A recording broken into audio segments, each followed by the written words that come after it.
बीना आणि चंद्रशेखर आझादपूरमध्ये साफसफाई आणि मोलमजुरीचं काम करून आपलं पोट भरायचे. लग्नानंतर 2 वर्षांनी बीना प्रेग्नेंट राहिली होती.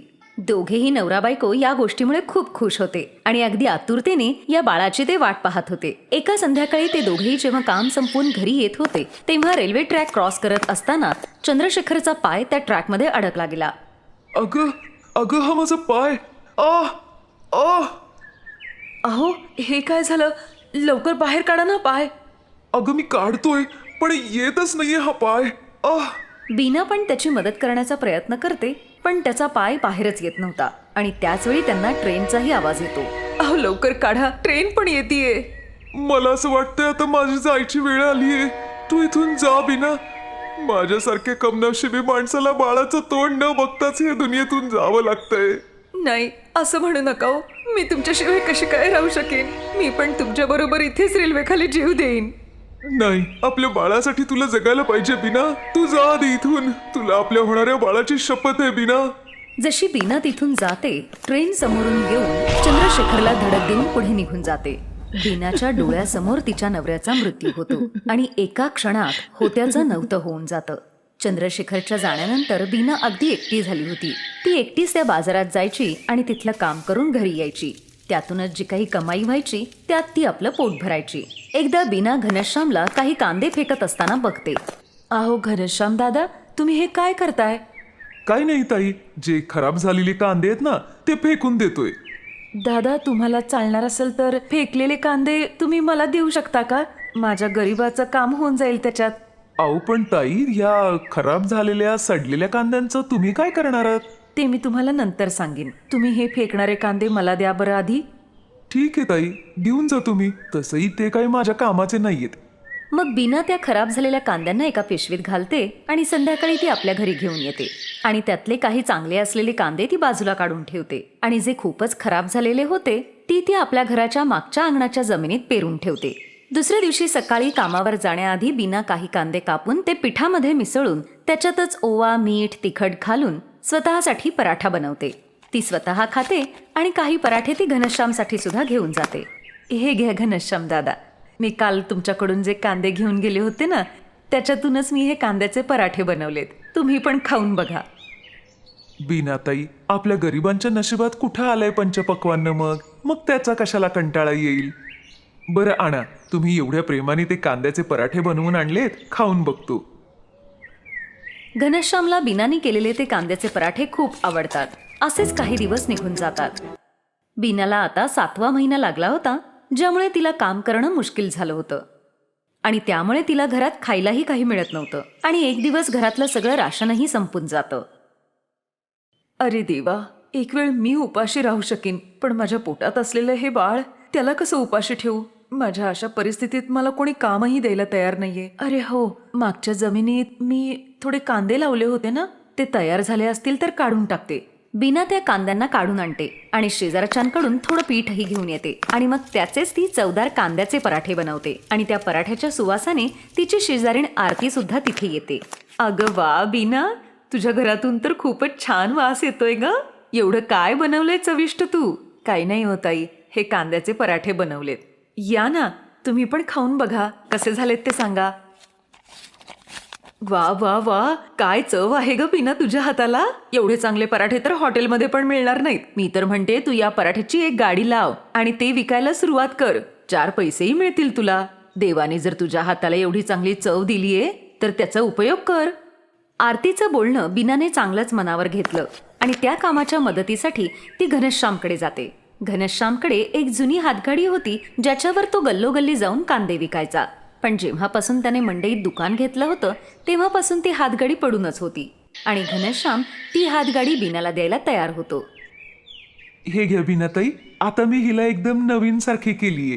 तुम्ही ही आता वापरू शकता. तुमचे खूप खूप उपकार घनश्याम दादा. तुमचे हे उपकार मी जन्मभर विसरणार नाही. दुसऱ्या दिवशी सकाळी उठल्यानंतर बीना सगळी तयारी करते आणि मंडईत जाऊन आपल्या कांद्याच्या पराठ्यांची हातगाडी लावते. पण बराच वेळ होऊनही गिराईक येत नाही तेव्हा ती विचार करते, दिवस संपत आला पण अजून एकही गिऱ्हाईक आलं नाही. जर असंच होत राहिलं तर मी या माझ्या बाळाला काय खायला घालणार? मला वाटतं हा बिझनेस करायला मला दुसरी काहीतरी आयडिया शोधली पाहिजे. असं करते, थोड्या कमी भावात विकते. एकदा जर लोकांनी माझ्या पराठ्याची चव चाखली की मग ते दुसरीकडे जाणारच नाहीत. असा विचार करून बीना अर्ध्या किमतीमध्ये पराठे विकायला सुरुवात करते आणि त्यामुळे तिच्या गाडीवरती खूप गिऱ्हाईक यायला लागले. काही दिवस बीनाने कमी भावातच हे पराठे विकले, पण जेव्हा तिचं गिऱ्हाईक वाढलं तेव्हा तिने भावही वाढवले आणि आता ती तिच्या मंडईमध्ये प्याज के पराठेवाली म्हणून प्रसिद्ध झाली होती. काही दिवसातच तिचं चांगली कमाई व्हायला सुरुवात झाली होती. तुझ्या आशीर्वादाने आणि काही लोकांच्या मदतीने माझं काम खूप चांगलं सुरू आहे. माझी कमाई सुद्धा चांगली होतीये. तू तुझी कृपादृष्टी माझ्यावर अशीच ठेव देवी माते, म्हणजे मी माझ्या बाळाला एक चांगलं आयुष्य देऊ शकेन. काही दिवसातच बीना स्वतःचा एक ढाबा सुरू करते, कारण तिची आता चांगली कमाई होत होती. तिचं कामही खूप वाढलं होतं, त्यामुळे तिने हाताखाली 2 बायका देखील ठेवल्या होत्या. बीनाच्या डिलिव्हरीची वेळ येते आणि ती एका मुलाला जन्म देते. महिन्याभराची विश्रांती घेतल्यानंतर ती पुन्हा कामावर जाऊ लागली. कामावर ती आपल्या बाळाला सुद्धा घेऊन जायची. ढाबा सांभाळता सांभाळता ती आपल्या बाळाला सुद्धा सांभाळत होती आणि अगदी आनंदाने जीवन जगत होती.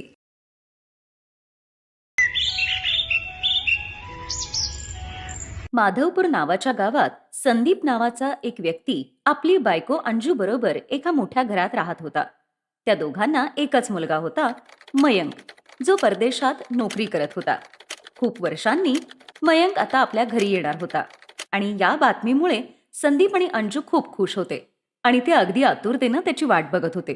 3 दिवसांनी मयंक ॲना नावाच्या चायनीज मुलीला घेऊन घरी येतो. मयंक बाळा, आलास तू? आम्ही केव्हाची तुझीच वाट बघत होतो. असं बोलून वडील मयंकला जवळ घेतात. मग ते अंजूलाही आवाज देऊन म्हणतात, अंजू, अगं ए अंजू, बघ आपला मयंक आलाय. मयंक येणार त्या आनंदात अंजू पंचपक्वान्न करण्याच्या तयारीत होती. तेव्हाच ती साडीच्या पदराला हात पुसत बाहेर आली आणि तात्काळ मयंकला जवळ घेतलं. कसा आहेस रे माझ्या बाळा? किती दिवसांनी तुला बघतीये मी. मी एकदम छान आहे आई. मयंक, ही तर कोणी विदेशी मुलगी दिसतीये. कोण आहे ही? आई ही ॲना आहे, माझ्याच ऑफिसमध्ये काम करते ही. मग मयंक ॲनाला म्हणतो. ॲना हे माझे आई बाबा आहेत. मयंकने हे सांगितल्यावर ॲना अंजूच्या पाया पडते आणि म्हणते, पाय पाडा सासू मॉम. अरे ही काय बोलतीये मयंक? ॲना पाया पाडा नाही, पाया पडते म्हणतात. ओ आय एम सॉरी सासू मॉम. मयंक, ही मुलगी मला सारखी सासू मॉम का म्हणतीये? मॉम, ॲना माझी बायको आहे. आम्ही दोघांनी लग्न केले. हे तू काय बोलतोयस मयंक? तू आम्हाला न सांगता लग्न केलंस? संदीप असं सांगताच ॲना वडिलांच्या पण पाया पडते. पाय कापून टाकते बाबा. काय पाय कापून टाकते? हे वेड्यासारखं काय बोलती ही? सॉरी बाबा, यावेळी पण मी रॉंग बोलले. सॉरी, पाय द्या बाबा. ओहो मयंक, ही कसली बला तू घरी घेऊन आलायस? आता बास कर ग ॲनक. म्हणजे मला म्हणायचं होतं ॲना, जे काही तुझं नाव असेल, सगळे दिवस काय पायास पडणार आहेस? असो, खुश राहा आणि सदा सुखी राहा. मयंक, हे सगळं काय चाललंय? तू जरा आम्हाला नीट सांगशील? आई, मी सगळं तुला नंतर सांगतो. मी आता खूप थकलोय आणि मला भूक पण खूप लागलीये. एवढं बोलून मयंक आपल्या खोलीत निघून जातो. ॲनाने शॉर्ट ड्रेस घातलेला होता. संदीप आणि अंजू एकसारखे ॲनाच्या कपड्यांकडेच बघत राहिले. हे कसले अर्धे मुर्धे कपडे घातलेत या मुलीने. मयंकची बुद्धी कशी काय गहाण पडली, जी हिला आपली सून करून घेऊन आला. जर आजूबाजूच्या शेजारच्यांनी हिला अशा कपड्यात पाहिलं तर काय काय बोलतील देव जाणे. ॲना, तू इथेच थांब, मी आत्ता येते. मग अंजू आपली एक साडी ॲनाला देत म्हणते, ही साडी घे आणि तू लवकर आपल्या खोलीत जा आणि कपडे बदलून ये. मग ॲना मयंकच्या खोलीत जाते. तेव्हा अंजूच्या शेजारणी तिच्या घरी येतात. काय हो अंजूताई, एवढ्या लवकर तुम्ही आम्हाला परक करून टाकलं हा? घरी विदेशी सून आणली आणि आम्हाला साधं सांगितलं पण नाही. हो अंजूताई, तुम्ही आम्हाला सांगितलं का नाही? आम्हाला तुमच्याकडून ही अपेक्षा नव्हती. अगं काय करणार, ज्याची अशी विदेशी सून येते ना, तिचे असेच नखरे वाढत जातात. काय बोलताय ग तुम्ही दोघी? इतका वेळ ती पोरगी आमच्या डोक्याचा भुगा करत होती आणि आता तुम्ही दोघी सुरू झाल्या. अगं ती माझी सून आहे हे मलाच मेलीला आत्ता कळालंय. तुम्ही दोघी जा बरं आता इथून. अहो अंजूताई, तुम्ही एवढा भाव का खाताय? सुनबाईचा एकदा चेहरा तर बघू द्या की आम्हाला. तुमची सून काय सुंदर परी आहे जिला आमची नजर लागेल. तुम्ही दोघी जाताय की आता मी? अहो एवढ्या चिडताय कशासाठी? आम्ही जातच आहोत, चल ग. त्यानंतर त्या दोघी तिथून निघून जातात. अंजू बिचारी डोक्यावर हात ठेवून काळजी करत सोफ्यावर बसली होती. तिकडे ॲना मयंकला म्हणते, मला खूप जोरात भूक लागलीये, पण मला हे इंडियन फूड नाही खायचंय. अच्छा, मग तू किचन मध्ये जाऊन तुला जे हवंय ते तू बनवून घे. मयंकचं बोलणं ऐकून ॲना किचनमध्ये जाते, पण तिथे तिला कळतच नव्हतं की नेमकं काय बनवावं. अरे, मला तर कळतच नाहीये की आज काय बनवायचं ते. मला तर हे पण माहित नाही की कुठले व्हेजिटेबल्स आहेत. काय करू? मला तर खूप भूक पण लागलीये. तेव्हाच ॲनाला किचनच्या भिंतीवर 2 पाली दिसतात. मिळालं की मला माझं फूड. आता तर मी यांनाच खाणार. ॲना जवळच ठेवलेल्या स्टूलावर उभी राहते आणि हाताने दोन्ही पालींना पकडते. तेव्हाच अंजू किचनमध्ये येते. ती जशी ॲनाला पाल पकडताना बघते तशी ती जोरात ओरडते. बाप रे बाप, अरे देवा, हे काय करतेस तू सुनबाई? अंजूच्या ओरडण्याचा आवाज ऐकून मयंक आणि संदीप सुद्धा किचनमध्ये येतात. तोपर्यंत ॲनाने दोन्ही हातात 2 पाली पकडलेल्या होत्या. काय झालं आई, तू एवढ्या जोरात का ओरडलीस? Is everything all right? हो ना, एवढं काय झालं अंजू, का ओरडलीस एवढी? अहो बघा तर ते सुनबाईनी काय पकडलंय ते. मग मयंक आणि संदीप ॲनाकडे बघतात. तिने आपल्या दोन्ही हातात पाली पकडल्या होत्या आणि त्या तडफडत होत्या. ते बघून दोघेही ओरडतात. अरे देवा, ही काय काय उद्योग करते? म्हणजे हिने या पाली का पकडल्यात? अरे, तुम्ही सगळेजण का घाबरता याला? तुम्हाला माहितीये का, याची चटणी खूपच टेस्टी बनते. मी याची चटणी करून तुम्हाला खायला देते. मग बघा तुम्ही कसे उंगली चाटत राहाल. संदीप आणि अंजू एकसारखे मयंककडे पाहत होते. ते मयंकला ओरडून म्हणाले, अरे वेड्या, कुठून उचलून आणलीस या पोरीला? आणि तू तू माझी आई आम्हाला अगदी नको नको करून सोडलंस. हे सगळं माझ्या घरात नाही चालणार. या पालींना त्या खिडकीतून बाहेर फेकून दे. तुम्ही एकदा खाऊन तर बघा सासू मॉम, तुम्हाला खूप आवडेल. अगं बाई, तुझ्या पाया पडते, तू आधी त्या खिडकीच्या बाहेर फेकून दे. कुठल्या अशुभ वेळेला तू माझ्या पोटातून जन्म घेतलास मयंक, काय माहीत. हा दिवस बघायच्या आधी मी मेले का नाही. आई तू काळजी करू नकोस, मी तिला सगळं समजावून सांगतो. चल ॲना, आपल्या रूम मध्ये जाऊया. आपल्या खोलीत आल्यावर मयंक ॲनाला सगळं नीट समजावून सांगतो. त्यांच्या घरच्या पद्धती, खाणं पिणं सगळं. पण तिकडे अंजू सोफ्यावर बसून स्वतःच्या नशिबाला दोष देत होती. देव जाणे मी कुठली वाईट कर्म केली होती, त्याची शिक्षा मला आता मिळतीये. तेव्हा संदीपजी जोर जोरात हसू लागतात. तू काहीही म्हण, पण सूनबाई एकदम तुझ्या तोडीस तोड आहे. बाहेरची लोक काय कमी होती, जे तुम्ही पण सुरू झालात आता. तेवढ्यात अंजूला तिच्या नंडेचा फोन येतो. कशा आहात वहिनी? मी हे सांगायला फोन केला होता की आज आम्ही सगळेजण तुमच्याकडे येतोय आणि काही दिवस तिकडेच राहू. अरे देवा, जर हे लोक इकडे आले तर या सुनेला बघून तर अजूनच बोलतील मला.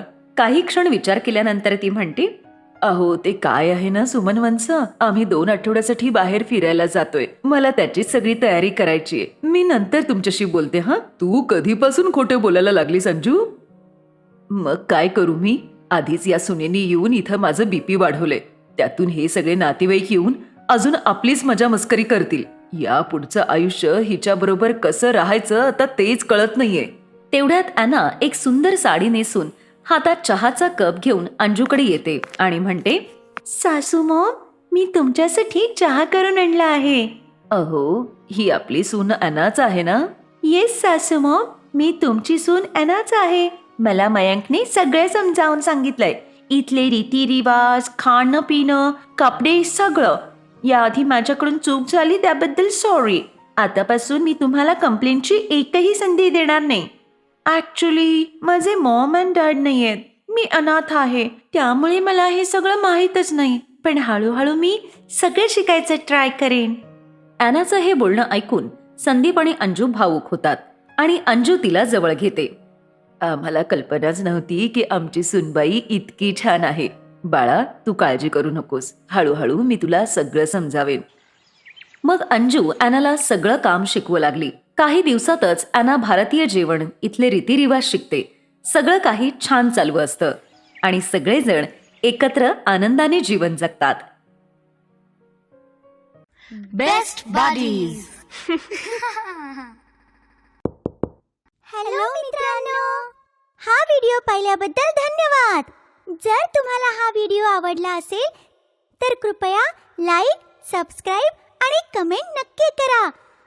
आणि हो, शेअर करायला पण विसरू नका.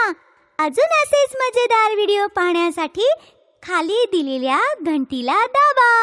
बघत रहा बेस्ट बडीज.